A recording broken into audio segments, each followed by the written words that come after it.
শুভ সকাল বন্ধুরা। Poppy family আরও একটি নতুন ব্লগে তোমাদের সকলকে স্বাগত জানাই। তোমরা কেমন আছো? আশা করছি সবাই খুব সুস্থ আছো, ভালো আছো। তো আজকে হলো বৃহস্পতিবার, আর এখন সময় হলো সকাল 7:30 কি 8টা এরকম হবে। কারণ দেখো, এখানে বাবুকে স্কুল পৌঁছিয়ে দিয়ে যে পার্কটা রয়েছে, এখানে আমি একটু বসে আছি। আর সকালবেলার যে ওয়েদারটা এত সুন্দর লাগছে, চারিদিকে পাখির আওয়াজ ভীষণই সুন্দর লাগে। তো তারপর দেখো, চলে এসেছি পাশে একটু সবজি বাজারে, আমার হাজবেন্ডও আছে। তো এখান থেকে বেশ কিছু সবজি নিয়ে নেব। তো দেখো, তারপর সবজি নিয়ে বাড়ি চলে এসেছি। তো বাড়ি এসে নিয়ে এখানে দেখো বসিয়ে দিয়েছি ভাত, আর এক সাইডে বসিয়েছি একটু চা। কারণ আমার আর আমার হাজব্যান্ডের জন্য একটু চাটা বসিয়ে দিলাম, একটু চা খেয়ে নেব। তো তারপর দেখো, আমি চলে এসেছি একটু চা নিয়ে খেতে।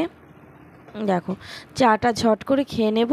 তারপরে রয়েছে আবার রান্না, যেহেতু চটপট রান্নাটা করতে হবে, বাবুকে স্কুল যেতে হবে, নিয়ে আসতে হবে। তো তারপর দেখো, সবজি বাজার থেকে কি কি নিয়েছিলাম।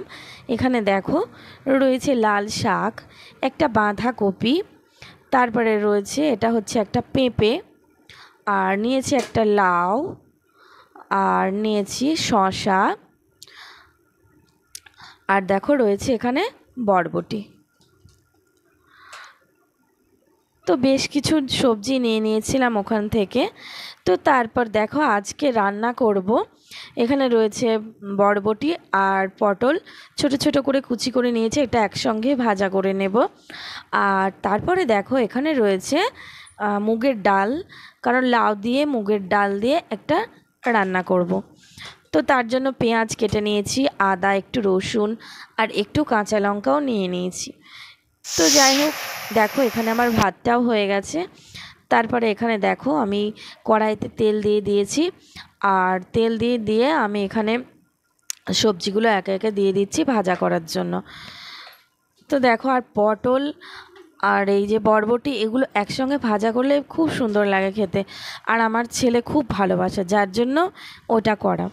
তো তারপর দেখো, এখানে মুগের ডালটা আমি একটু তেল দিয়ে ভাজা করে নিচ্ছি, যেহেতু আমি এটা লাউয়ের সঙ্গে দেব। তো তারপর দেখো, এখানে রয়েছে আলু, আলুগুলো একটু ভাজা করে নিচ্ছি। তো আলু ভাজা কমপ্লিট হয়ে গেছে। তো তারপর কড়াইতে দেখো, এখানে আমি দিয়ে দিলাম শুকনো লঙ্কা, আর এটা হচ্ছে গোটা জিরে কি পাঁচফোড়ন, যাই হোক ফোড়নে দিয়েছি। তো তারপরে মশলাটা দিয়ে দিয়ে আমি এখানে একটু মশলাটা কষিয়ে নেব।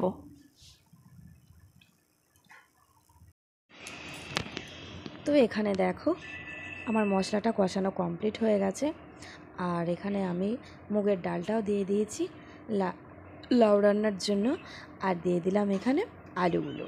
তো ভালো করে মশলার সঙ্গে মিক্সড করে নিচ্ছি। তারপরে এখানে লাউটাও দিয়ে দিয়ে আমি একবারে একটু জল দেব। জল অতটাও দিইনি, কারণ লাউ দিয়ে তো প্রচুর জল বার হয়, তার জন্য অতটা জল দিতে লাগে না লাউয়ের তরকারিতে। তো দেখো, আমার দুপুরের মেনু, আমার লাউ রান্না কমপ্লিট হয়ে গেছে। আর দুপুরের মেনুতে আজকে ছিল ডিম সিদ্ধ আর লাউয়ের তরকারি, আর ছিল বরবটি আর পটল ভাজা। তো তারপর দেখো, বাবুকে নিয়ে স্কুল থেকে আমি ফিরছি। তো ফিরে ওকে স্নান করিয়ে খাইয়ে আমিও একটু খেয়ে দিয়ে একটু রেস্ট করছিলাম। তো এখন দেখো সন্ধ্যা হয়ে গেছে বন্ধুরা, শুভ সন্ধ্যা। তো দেখো, সন্ধ্যাবেলা এখন আমি মটর আর আলু, যার জন্য একটু ঘুগনি বানাবো, তো সিদ্ধ করে নিয়েছি। দেখো সিদ্ধ হয়ে গেছে। তো চলো ঘুগনিটা এবার রান্না সেরে নিই। তো দেখো, কড়াইতে দিয়ে দিয়েছি আমি এখানে পেঁয়াজ, শুকনো লঙ্কা, তেজপাতা, টমেটো আর গোটা জিরে।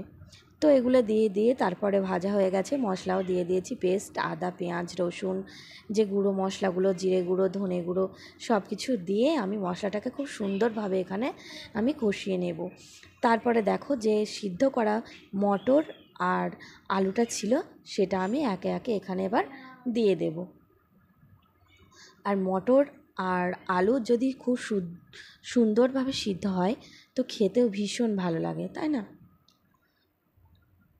দেখো, তো যাই হোক, আর আমাদের প্রতিটার সংসারে সুখ দুঃখ কষ্ট আনন্দ সব কিছুই আছে, তাই না? তো সব কিছুকে আমরা জয় করে নিয়ে আর আনন্দটাকে যদি আমরা সংসারের মধ্যে দিতে পারি, মনে দিতে পারি, তো একটা সুন্দর পরিবেশ তৈরি হয়ে ওঠে, সুন্দর সংসার গড়ে উঠতে পারে, তাই না? তো দেখো এখানে আমার ঘুগনি রেডি হয়ে গেছে। আর রাতের জন্য দেখো এখানে আমি করে নিচ্ছি লুচি। তো রাতে লুচি আর ঘুগনি খাওয়া হবে। তো দেখো আমার লুচি ভাজাও কমপ্লিট হয়ে গেছে, দেখো। আর এখানে দেখো আমার জন্য আমি বেড়ে নিয়েছি, কারণ আমার ছেলেরও খাওয়া হয়ে গেছে, আমার হাজব্যান্ডও খাচ্ছে আর আমিও বেড়ে নিয়েছি। তো চলো বন্ধুরা, এর সাথে সাথে আজকের ব্লগটা আমি এখানেই শেষ করছি। আমার ব্লগটা ভালো লেগে থাকলে লাইক কমেন্ট শেয়ার আর সাবস্ক্রাইব করে দিও, আর আমার পাশে থেকো। ততক্ষণের জন্য গুড নাইট। সবাই ভালো থেকো, সুস্থ থেকো। টাটা।